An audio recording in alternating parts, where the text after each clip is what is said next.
Kaixo, ongi etorria, orain berreketak aztertuko ditugu. Lehenengo nola idazten dira. Idazteta zenbaki bat, gainean eskubirago txikiago bat, eta bere emaitza. Orduan, izango genuke, bekoa bi berrekizuna da, goian zenbaki txiki hori berretzailea, eta emaitza berretura. Esaten da, bi berzazpi. Oda, iru berbi, edo iruaren karratua, edo iruaren berbidura. Hau, lau berriru, edo lauren kuboa. Hau, amar berbost, eta hau, amar berzazpi. Hemen ber esaten da.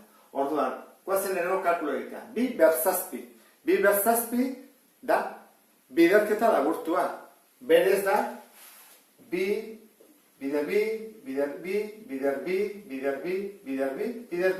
bat, bi, iru, lau, bost, sei, zazpi aldiz.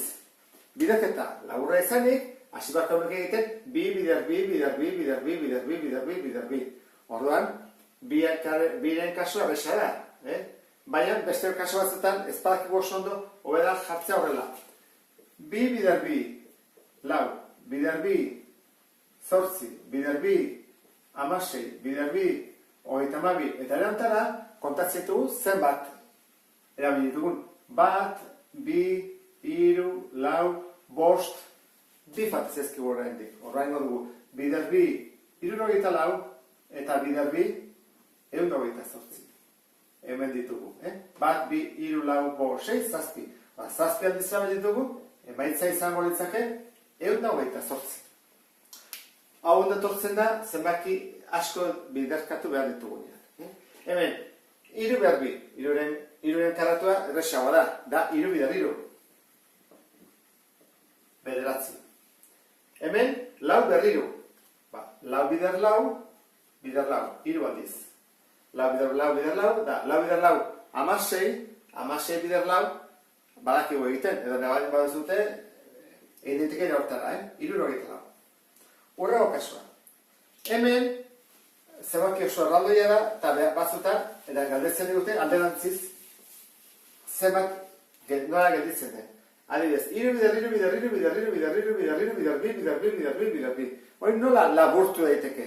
Ez digute galdetzen duz kalkulazik, nola laburtu daiteke? Laburtu daiteke da, bat, bi, iru, lau, bost, sei. Horan, iru, bere buruarekin sei aldiz bidertu behar da. Eta, bia, bat, bi, iru, lau.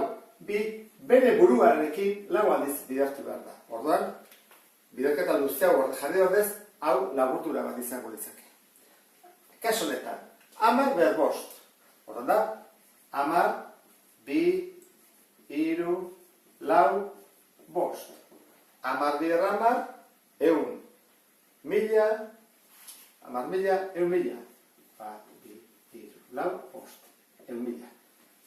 Ikusten ez duen bezala, bost aldiz bidertu baldin badut, amarra, bost edo ditu. Horren emendik aurrean, amar berzerbait denean, zeroak irantzi eta nekoa da. Orduan, kasunetan, amar berzazpi baldin bada, jartzen dugu, bat, bi, iru, lau, bost, sei, zazpi. Eta simpleki bukatu dugu berreketa egiten.